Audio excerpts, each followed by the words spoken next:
আল্লাহ তাআলা বলেন, ইব্রাহিম,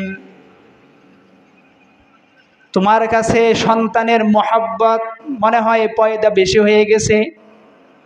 ইব্রাহিম আলাইহিস সালাতু ওয়াস সালাম বলে, না না, সন্তানের মহব্বত দিলে আছে, ঠিক আছে, দিলে পয়দা হয়েছে, কিন্তু এই দিলের মধ্যে এই সন্তানের চাইতে তোমার মহব্বত অনেক বেশি। বলে সুবহানাল্লাহ। সত্যি বলছ? হা হা সত্যি, আমরা পিছনেও শুনছি। তখন ইব্রাহিম আলাইহিস সালাতু ওয়াস সালামকে আল্লাহ তাআলা আদেশ করলেন, তাহলে যাও, সন্তান ইসমাইল এবং স্ত্রী হাজেরাকে ওই দূর দেশে মক্কা নগরীতে খালি মাঠে বনবাসে রেখে আসো। ঠিক আছে, আল্লাহ তাআলা আদেশ করছেন। দেখেন, এই মাসে আমাদেরকেও স্মরণ করা দিতেছে যে তোমরা একনিষ্ঠভাবে আল্লাহ তাআলার হুকুমগুলো আদায় করো। ইব্রাহিম আলাইহিস সালাতু ওয়াস সালামকে আল্লাহ তাআলা আদেশ করে দিছে, আর কোনো কথা নাই, কেন বললা বা কেন দিব, কোনো কথা নাই। ছোট সন্তান ইসমাইল এবং স্ত্রী হাজেরাকে ওই দূর দেশে মক্কা নগরীতে খালি মাঠে, গাছ নাই, ঘর নাই, কোনো কিছুই নাই, খাবার নাই, পানি নাই, এমন জায়গাতে রেখে আসছে। স্ত্রী জিজ্ঞাসা করছে, কার হুকুমে রেখে যাচ্ছেন? এটা কি আপনার সিদ্ধান্ত নাকি রবের সিদ্ধান্ত? এটা রবের সিদ্ধান্ত। হাজেরা বলে, ঠিক আছে, আমাদের জন্য দোয়া করবেন, আর কোনো সমস্যা নাই। যে রবের সিদ্ধান্তে আপনি আমাদের এখানে রেখে যাচ্ছেন, সে রবই আমাদের ব্যবস্থা করে দেবে। আমরা পিছনে শুনছিলাম, মনে আছে তো? তো পানির জন্য ছুটোছুটি করছে, একবার সাফা পর্বতে যায়, আরেকবার মারওয়া পর্বতে যায়। এইভাবে এক এক করে 7 চক্কর দিয়ে সন্তানের কাছে আয়সা দেখে আল্লাহ তাআলা সন্তানের পায়ের নিচ থেকে পানির নহর জারি করে দিয়েছে। সুবহানাল্লাহ। যে নহর কিয়ামত পর্যন্তই থাকবে, সেই নহরের পানি কোনোদিন মানুষ খেয়ে তুলে শেষ করতে পারবে না। এটাও আমাদেরকে একটা নিদর্শন আল্লাহ তাআলা বোঝাচ্ছে। দেখো, দুনিয়াতে আমার এমন একটা নিদর্শন, এমন অনেক নিদর্শন রয়ে গেছে, যেগুলা থেকে তোমরা ব্যবহার করলে, তুললে কোনো দিন শেষ করতে পারো না। তাহলে বুঝে রাখো, আমি রব তোমাদের জন্য কত দয়ালু।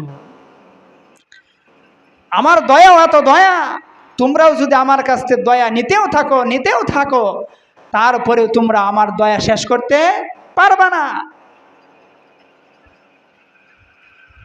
তো এমন ভাবে রেখে গেছেন, যখন সন্তান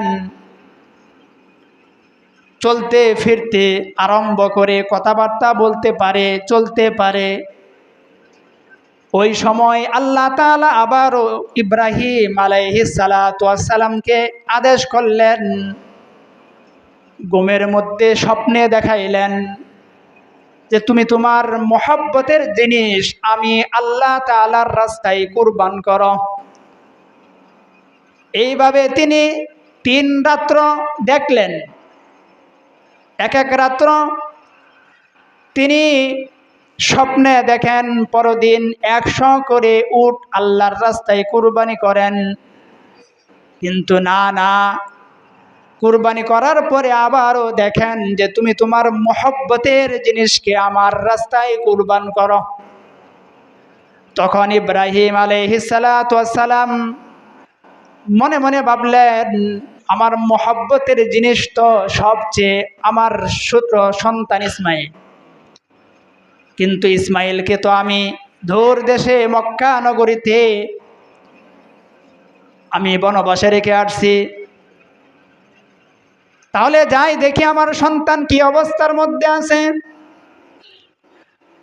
ইব্রাহিম আলাইহিস সালাতু ওয়াস সালাম আবার মক্কা নগরীতে সফর করলেন। এত বছর পরে আবার গেছেন, যায়া দেখেন মক্কা নগরীর অবস্থা অন্যরকম হয়ে গেছে। এখন বাড়িঘর হয়ে গেছে, বাজার জমছে, কোথায় তার স্ত্রী সন্তানকে রেখে আসছেন তিনি এটা বলতে পারতেছেন না। মানুষদেরকে জিজ্ঞাসা করে, এই জানোনি ইসমাইলের গড় কোনটা, হাজেরার গড় কোনটা? লোকজন দেখা যায়, ওই যে গড় দেখা যায়, এই গড়ে এই গড়ে ইসমাইলের ঘর, হাজেরার ঘর। ইব্রাহিম আলাইহিস সালাতু ওয়াস সালাম ওই ঘরের দরজার সামনে গিয়ে সালাম দিয়ে জিজ্ঞাসা করে, এই সন্তান ইসমাইল আসনি, ঘরে আসনি, বের হয়ে আসো। ইসমাইল আলাইহিস সালাতু ওয়াস সালাম ছোট বাচ্চা মানুষ, মায়ের কাছ থেকে দৌড় দিয়ে ঘরের দরজা খুলে দেখে এমন একজন বয়োবৃদ্ধ লোক দাঁড়ায় আছে, মাথার মধ্যে পাগড়ি বাঁধা, শরীরের মধ্যে লম্বা জুব্বা গায়ে দেওয়া, কিন্তু ওনার শরীরের মধ্যে যেই জামাটা দেখা যায়, এমন একটা জামা তার ঘরের মধ্যেও লটকানো আছে। ঘরের মধ্যে যে জামাটা লটকানো আছে, ইব্রাহিম আলাইহিস সালাতু ওয়াস সালামের গায়ের মধ্যেও এমন একটা জামা। তো এই ছোট বাচ্চা উনাকে দেখে চিনে ফেলছে, কারণ ঘরের মধ্যে যে জামা লটকানো, উনি ওনার আম্মাকে দেখছে ওই জামার কাছে। তার মা গেছে জামাকে জড়ায়া দইরা, তার মা হাজেরা কান্নাকাটি করে। তো সন্তান ছোট বাচ্চা মানুষ মাকে জিজ্ঞাসা করে, মা এই জামার কাছে আপনাকে দেখি, আপনি গিয়ে জামাকে জড়ায়া ধরে কান্নাকাটি করেন, ঘ্রাণ নেন কেন মা? এই জামা কার জামা? হাজেরা আলাইহিস সালাতু ওয়াস সালাম ছোট বাচ্চাকে জবাব দেন, এটা হলো ওই ব্যক্তির জামা, তোমার বাবা ইব্রাহিম আলাইহিস সালাতু ওয়াস সালামের জামা, যাকে আগুন পর্যন্ত গ্রাস করতে পারে নাই, শরীরের একটা পশম আগুনে পুড়তে পারে নাই, সেই তোমার বাবা ইব্রাহিমের জামা। এই জামার কাছে আমি যদি আসি, একটু ঘ্রাণ নেই, তাহলে আমি মনের মধ্যে একটু প্রশান্তি বোধ করে ভালোবাসা নিতে পারি। সন্তান তার মায়ের কাছ থেকে এমন কথা শুনছেন, তাহলে ঘরের মধ্যে যে জামা, এমন একটা জামা পরিহিত লোক ঘরের সামনে দাঁড়ানো। ইব্রাহিম আলাইহিস সালাতু ওয়াস সালাম বলে, সন্তান চিনছনি? হা বাবা ইব্রাহিম, আপনাকে আমি চিনে গেছি। কেমন ভাবে চিনলা? ঘরের মধ্যে আপনার গায়ের জামার মতন একটা জামা আমি দেখছি। আমার মাকে জিজ্ঞাসা করছি, মা বলে এটা আপনার জামা, তাই এখন আপনার গায়ের মধ্যেও এমন জামা দেখা যায়। আমি আপনাকে দেখে চিনে গেছি যে আপনি আমার বাবা। ঠিক আছে, চিনছ, তাহলে আসো, মিনার প্রান্তরে যাইতে হবে। আল্লাহ তাআলার আদেশ কেমন ভাবে পালন করতেছে দেখেন। সন্তানকে নিয়ে মিনার প্রান্তরে চলে গেছে। মিনার প্রান্তরে যাওয়ার পরে যখন যাচ্ছেন, শয়তান তো কুমন্ত্রণা দিতেছে যে ইসমাইল যায়ও না, বাবার সাথে যায়ও না, তোমার বাবা তো তোমাকে কুরবানি করবে, জবে করে দিবে। সন্তান বলে যে তুমি যে শয়তান, আমাকে কুমন্ত্রণা দিতেছো এটা আমি জানি। বাবা কোনোদিন সন্তানকে জবে করতে পারে না। এমন ভাবে এই ছোট বাচ্চা সন্তান বুঝে, হাতের মধ্যে কঙ্কর নিয়ে শয়তানের গায়ের মধ্যে ইড়া দেয়, মিল্লা মারে। যেই নিদর্শন আজ পর্যন্ত কেন কিয়ামত পর্যন্ত থাকবে, শয়তানের শরীরের মধ্যে হাজী সাহেবেরা হজের মধ্যে গিয়ে কঙ্কর নিক্ষেপ করে। ওই দিক দিয়ে আবার হাজেরাকে শয়তানে কুমন্ত্রণা দিতেছে, যে সন্তানকে কোথায় পাঠাইছ? হাজেরা বলে বাবার সাথে মিনার প্রান্তনে ঘুরতে গেছে। না না, সন্তানকে তো তোমার স্বামী নিয়ে গেছে জবাই করার জন্য। তুমি শয়তান যে আমাকে প্রবঞ্চনা দিতেছ আমি জানি। বাবা যদি আল্লাহর হুকুমে আমার সন্তানকে কুরবানি করে দেয় আলহামদুলিল্লাহ। তো মিনার প্রান্তরে সন্তান ছোট বাচ্চা ইসমাইলকে নিয়ে বাবা ইব্রাহিম চলে গেছেন। যাওয়ার পরে সত্য সত্য এ বলতেছে, ও আমার প্রাণের আদরের দুলাল সন্তান, আমি তো স্বপ্নে দেখছি। কি স্বপ্নে দেখছেন? ফালাম্মা বালাগা মাআহু সায়া ক্বালা ইয়া বুনাইয়া ইন্নী আরা ফিল মানামি আন্নী আযবাহুকা ফানজুর মাযা তারা। হে সন্তান, আমি স্বপ্নে দেখছি আমি ঘুমের মধ্যে তোমাকে মাটিতে শুয়াইছি, আর দাঁড়ালু ছুরি দিয়ে তোমার গলার মধ্যে আমি ছুরি চালাইছি। আল্লাহু আকবার। এমন কথা যখন বাবা সন্তানকে বলল যে আন্নী আযবাহুকা, আমি তো তোমাকে জবাহ করছি। সন্তান বলে, তাহলে বাবা এখন কি কোন আপনি আমাকে? আমি বলি ফানজুর মাযা তারা, আমি যে স্বপ্নে দেখলাম তোমাকে জবাহ করছি, তোমার অভিমত কি? তুমি কি বলো? তুমি কি সিদ্ধান্ত দাও আমাকে শুনি। ফানজুর মাযা তারা, আমার এই স্বপ্নের কথা শুই না, তোমার মনের অভিমত কি বলো। যেমন বাবা তেমন সন্তান। সন্তান জবাব দেয়, ক্বালা ইয়া আবাতি ফাআল মা তুমার। বাবা, আপনি যে স্বপ্ন দেখছেন, আপনি আপনার স্বপ্নটাকে তাড়াতাড়ি বাস্তবায়ন করে ফেলেন। আল্লাহু আকবার। বাপকা সন্তান দেখেন, বাবা স্বপ্নে দেখছে সন্তানকে ঘুমের মধ্যে জবাই করছে। সন্তানকে জিজ্ঞাসা করেছে তোমার অভিমত কি? সন্তান বাবাকে উত্তর দিছে, ক্বালা ইয়া আবাতি ফাআল মা তুমার, আপনি যা দেখছেন ওইটা কাজে রূপান্তরিত করে ফেলেন। কারণ নবীদের স্বপ্ন এটাও আল্লাহ তাআলার ওহী। নবীদের স্বপ্ন এটাও কি? ওহী। তো সন্তান এমন কথা বলার পর আরো বলতেছে, সাতাজিদুনি ইনশাআল্লাহু মিনাস সাবিরিন। আপনি আপনার কাজ তাড়াতাড়ি করেন, আপনার কাজে আমি সন্তান ইসমাইল সহযোগিতা করব। আপনি আমাকে ধৈর্যশীলদের সাথে পাবেন। সুবহানাল্লাহ। আপনি আমাকে ধৈর্যশীলদের সাথেই পাবেন। এমন না আপনি আমাকে বলছেন আমি দৌড়ে পালায় চলে যাব। না বাবা, আপনি যা দেখছেন তা বাস্তবায়ন করেন, আমি আপনার কাজে সহযোগিতা করব। আপনি আমাকে জবাই করবেন, আমি আপনার ছুরির নিচে শুয়ে যাব, আপনি আমাকে জবাই করতে পারবেন, আমি অন্য কোনো সমস্যা করব না। এমন কথা বলতেছে। এইখানে এই ছোট সন্তান ইসমাইল বাবাকে বলতেছে, বাবা আমি তো শুয়ে যাব, আপনার দিলের মধ্যে মহব্বত পয়দা হইতে পারে, আপনি একটু কাজ করবেন। কি কাজ?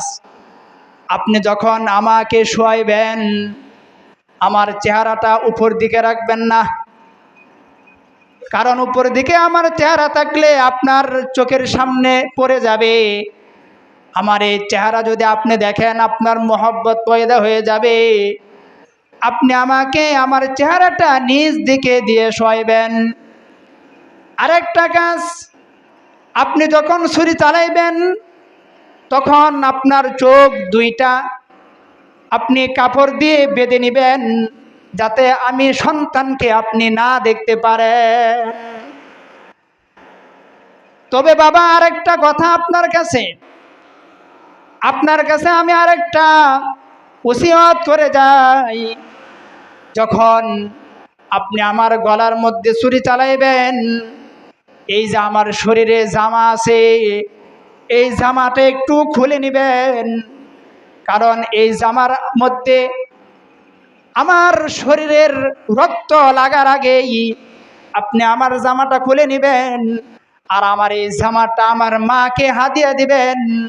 কারণ আমি দেখছি আপনি আমাদেরকে বনবাসে রেখে যাওয়ার পর আপনার একটা জামা আমাদের ঘরের মধ্যে লটকানো ছিল, আর আমার মা আপনার ওই জামার কাছে গিয়া জামাকে জড়া ধইরা কান্নাকাটি করছে, মহব্বত নিছে, ভালোবাসা নিছে। তাই আমার জামাটাও আমার মাকে হাদিয়া দিবেন। আমার মা আজকের পর থেকে আমি সন্তানকে দেখতে পারবে না, তবে মা যেন আমার জামাটা দেখে আমার জামাকে জড়ায় ধরে ধরে আমি সন্তানের মহব্বত ভালোবাসা আপনি বাবার মতন নিতে পারে। এমন ভাবে সন্তান ওসিয়ত করছে। ইব্রাহিম আলাইহিস সালাতু ওয়াস সালাম সকল কাজ রেডি করছে, সন্তানকে জবেহ দিবে। এই সময় সারা পৃথিবী কান্না করতেছে, ফেরেশতারা পর্যন্ত কান্না করতেছে।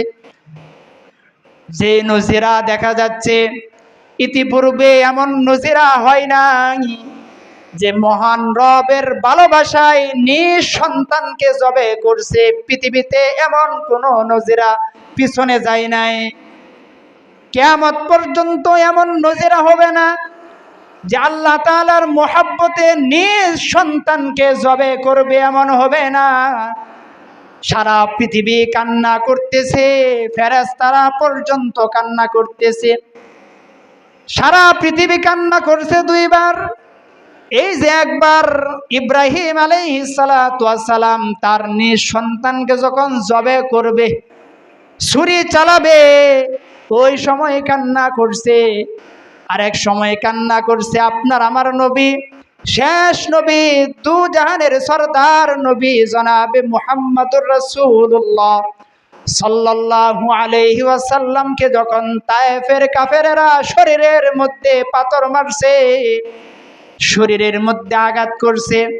যে নবীর শরীরের মধ্যে মশা মাছি বসা পর্যন্ত হারাম ছিল, ওই নবীর শরীরের মধ্যে তারা আঘাত করে শরীর থেকে রক্ত প্রবাহিত করছে। নবীকে একবার না দুইবার না অনেকবার তারা আঘাত করে মাটিতে শোয়া ফেলছে। নবী তাদের আঘাত পেয়ে নবী হুশ হারায়া ফেলছে, বেহুশ হয়ে মাটিতে শয়ন করে ফেলে। আবারও তাহারা ধার করায়া পাথর নিক্ষেপ করে আঘাত করে। এই যে নবীর অবস্থা এমন হয়েছে, ওই সময়ও সারা পৃথিবী কান্না করছে, ফেরেশতারা পর্যন্ত কান্না করছে। যে নবীর শরীরে মশা মাছি পর্যন্ত বসা হারাম, ওই নবীকে তারা এমন ভাবে মারতেছে। ওই সময় সারা পৃথিবী কান্না করছে। আবার ইব্রাহিম নবী তার সন্তানকে জবে করে, ওই সময় সারা পৃথিবী কান্না করতেছে। আল্লাহ তাআলা জিব্রাইল আলাইহিস সালাতু ওয়াস সালামকে আদেশ করছে, এই জিব্রাইল যাও যাও, আমার বন্ধু আমার স্বপ্নের কথা বাস্তবায়ন করতেছে। ফালাম্মা আসলামা ওয়া তাল্লাহু লিল জাবিন ওয়া নাদাইনাহু আইয়া ইব্রাহিম قد صدقت الرؤيا إنا كذلك نجزي المحسنين قد صدقت الرؤيا রুইয়া অর্থ হলো স্বপ্ন। স্বপ্ন সে যা দেখছে সে তা সত্যায়িত করতেছে, বাস্তবে তা পরিণত করতেছে। যাও যাও, জান্নাত থেকে একটা দুম্বা নিয়ে যাও, আমার নবীর পেয়ারা সন্তান ইসমাইলের গলার যেন না কাটা হয়। জান্নাত থেকে একটা দুম্বা নিয়ে আমার বন্ধু ইব্রাহিমের ছুরির নিচে ধরে দাও। সুবহানাল্লাহ। জিব্রাইল আলাইহিস সালাতু ওয়াস সালাম জান্নাত থেকে দুম্বা আইনা ইসমাইল আলাইহিস সালাতু ওয়াস সালামকে টান দিয়ে সরায়া ওই দুম্বাকে ইব্রাহিম আলাইহিস সালাতু ওয়াস সালামের ছুরির নিচে শোয়ায়া দিছে। আর ইব্রাহিম আলাইহিস সালাতু ওয়াস সালাম বিসমিল্লাহি আল্লাহু আকবার বলে ছুরি চালাইছে। ছুরি চালানোর পরে ওই দিক দিয়া জিব্রাইল আলাইহিস সালাতু ওয়াস সালাম তাকবীর বলে, ফেরেশতারা সারা পৃথিবীর ফেরেশতারা তাকবীর বলে লা ইলাহা ইল্লাল্লাহু আল্লাহু আকবার আল্লাহু আকবার এমন ভাবে তাকবীর বলতেছে। ইব্রাহিম আলাইহিস সালাতু ওয়াস সালাম তার ছুরি চালানো শেষ, চোখ খুলে দেখে সন্তান তার পাশে দাঁড়ানো আছে। তার ছুরির নিচে জান্নাতে একটা দুম্বা তার ছুরির নিচে জবে হয়ে গেছে। বলেন সুবহানাল্লাহ। ইব্রাহিম আলাইহিস সালাতু ওয়াস সালাম এই দৃশ্য দেখার পরে আল্লাহ তাআলা শুকরগুজার করতেছে। আল্লাহু আকবার ওয়ালিল্লাহিল হামদ। আল্লাহ, আমি তোমার স্বপ্নকে বাস্তবায়ন করছি, কিন্তু তুমি আমার এই বাস্তবায়ন এতই পছন্দ করছ, পছন্দ করে আমার সন্তানকে তুমি জবাহ করে নাই, জান্নাত থেকে দুম্বা জবাহ করছ। এই জন্য ওয়ালিল্লাহিল হামদ, আমি নবী তোমার হামদ পড়তেছি, শুকর গুজার করতেছি। এই যে তিন পক্ষ, ওই দিক দিয়া ইসমাইল আলাইহিস সালাতু ওয়াস সালাম শুকর গুজার করছে যে আমি আমার বাবার কাজে সহযোগিতা করছি, আল্লাহ তাআলা পছন্দ করে নিছে। আমি সন্তানকে জবাহ আল্লাহ তাআলা করে নাই, আমিও শুকর গুজার করি। ওয়ালিল্লাহিল হামদ। এই যে তিন পক্ষ উনাদের যে তাকবীর, এই তাকবীরকেও আল্লাহ তাআলা কিয়ামত পর্যন্ত দুনিয়াতে বাস্তবায়ন রেখে গেছেন। যে যখন 9 জিলহজ শুরু হয়ে যাবে, 9 জিলহজ ফজর থেকে নিয়ে 13 জিলহজ আসর পর্যন্ত এই তাকবীর সারা পৃথিবীর মানুষ আদায় করবে। আল্লাহ তাআলা এটাও বাস্তবায়ন করে গেছেন। তাহলে এই যে দেখেন, আল্লাহ তাআলা আদেশ করেছে স্বপ্নে যুগে তুমি তোমার সন্তানকে কুরবান করো। আমি তোমাকে দেখায়া দিলাম ইব্রাহিম আলাইহিস সালাতু ওয়াস সালাম আল্লাহ তাআলাকে কোনো প্রশ্ন করে নাই, কেন আমার সন্তানকে কুরবানি করব? প্রশ্ন করছে, স্বপ্ন দেখছে, বাস্তবায়ন করে দিছে। কেন করছে? আমার আল্লাহ তাআলার হুকুম। তদ্রূপভাবে এটাও আমাদেরকে স্মরণ করায়া দেয় যে এই মাস আসার সাথে সাথে এমন একটা স্মরণ আমাদের হয়ে যায় যে ইব্রাহিম আলাইহিস সালাতু ওয়াস সালাম উনাকে আল্লাহ তাআলা যেমনভাবে হুকুম করার সাথে সাথে আল্লাহ তাআলার হুকুম বাস্তবায়ন করছে, একনিষ্ঠভাবে আল্লাহ তাআলার হুকুমগুলা আদায় করছে। তোমরাও আমি রবের হুকুমগুলা এমনভাবে আদায় করো। এই জন্য আল্লাহ তাআলার হুকুম আপনার আমার যা আছে, 5 ওয়াক্ত নামাজ আল্লাহ তাআলার হুকুম। কেন দিছে এটা আমার জিজ্ঞাসা করার দরকার নাই, আল্লাহর হুকুম, এটা আমার আদায় করতে হবে। ইব্রাহিম নবীকে আল্লাহ হুকুম করছে, কোনো কথা নাই, হুকুম করার সাথে সাথে বাস্তবায়ন করছে। সন্তানকে বনবাসে রেখে আসো, সন্তানকে বনবাসে রেখে আসছে। সন্তানকে কুরবান করে দাও, সন্তানকে কুরবান করে দিছে, কোনো প্রশ্ন নাই। তদ্রূপভাবে আল্লাহ তাআলা আমাদেরকেও যে হুকুম করছে 5 ওয়াক্ত নামাজ, এবং এই যে আগামীকাল আসতেছে কুরবানি, এই কুরবানি আল্লাহ তাআলা কইছে আমি রবের জন্য তোমরা কুরবানি করো। আমাদের কোনো প্রশ্ন নাই, আমরাও কুরবানি করব। কার জন্য? আল্লাহ তাআলার জন্য, অন্য কোনো কারণে না। কুরবানি এটা কেমন ফজিলত, এটা কেমন সব। তিরমিজি শরীফের হাদিস 1493 নম্বর হাদিস, হাদিস বর্ণনা করছে আম্মাজান আয়েশা সিদ্দিকা রাদিয়াল্লাহু আনহা। তিনি বলেন, ক্বালা মা আমিলা আদামিয়ুন মিন আমালি ইয়াউমিন নাহরি আহাব্বু ইলাল্লাহ মিন নিহরাকিদ দাম আন্নাহা। মানে কুরবানির দিন আল্লাহ তাআলার কাছে কুরবানি করা যত সব, কুরবানি করা যত গুরুত্ব, কুরবানি করা যত মুহাব্বতের মহান রবে, তত মুহাব্বতের অন্য কোনো কাজ নাই, অন্য কোনো কাজ নাই। তাহলে কুরবানির দিন সবচেয়ে গুরুত্বপূর্ণ আল্লাহ তাআলার ইবাদত হলো কুরবানি করা। আমরাও কুরবানি করব। কেন কুরবানি করব? আল্লাহ তাআলার জন্য, নাকি কোন? কার জন্য করব? আল্লাহ তাআলার মহব্বতে, আল্লাহ তাআলার জন্য কুরবানি করব। আমাদের অন্য কোনো উদ্দেশ্য থাকবে না। কুরবানির কেমন সওয়াব হইতে পারে? হযরত যায়েদ ইবনে আরকাম রাদিয়াল্লাহু আনহু বর্ণনা করেন যে ক্বালা আসহাবু রাসূলুল্লাহ সাল্লাল্লাহু আলাইহি ওয়াসাল্লাম ইয়া রাসূলুল্লাহ মা হাযিহিল আদাহি ক্বালা সুন্নাতু আবিকুম ইব্রাহিম ক্বালু ফামা লানা ফিহা ইয়া রাসূলুল্লাহ ক্বালা বিকুল্লি শারাতিন হাসানা ক্বালু ফাসসুফ ইয়া রাসূলুল্লাহ ক্বালা বিকুল্লি শারাতিন মিনাস সুফি হাসানা। সুবহানাল্লাহ। সাহাবে কেরাম আল্লাহ রাসূলকে জিজ্ঞাসা করতেছে, মা হাযিল আদাহি, আল্লাহ রাসূল কুরবানি এটা কি, এটা কি জিনিস? আল্লাহ রাসূল বলেন, ক্বালা সুন্নাতু আবিকুম ইব্রাহিম আলাইহিস সালাতু ওয়াস সালাম, এটা তোমাদের জাতির পিতা ইব্রাহিম আলাইহিস সালাতু ওয়াস সালামের সুন্নাত। ক্বালু ফামা লানা ফিহা, সাহাবে কেরাম আবার জিজ্ঞাসা করলেন, এই কুরবানি করাতে আমাদের জন্য কি ফজিলত আছে? ইয়া রাসূলুল্লাহ, কি ফজিলত আছে রাসূল বলেন? ক্বালা বিকুল্লি শারাতিন হাসানা, রাসূল বলতেছে কুরবানির জন্তুর প্রত্যেকটা লুমের পরিবর্তে, প্রত্যেকটা পশমের পরিবর্তে আল্লাহ তাআলা এক এক করে সব তোমাদের আমলনামায় লিখে দিবে। সুবহানাল্লাহ, সুবহানাল্লাহ।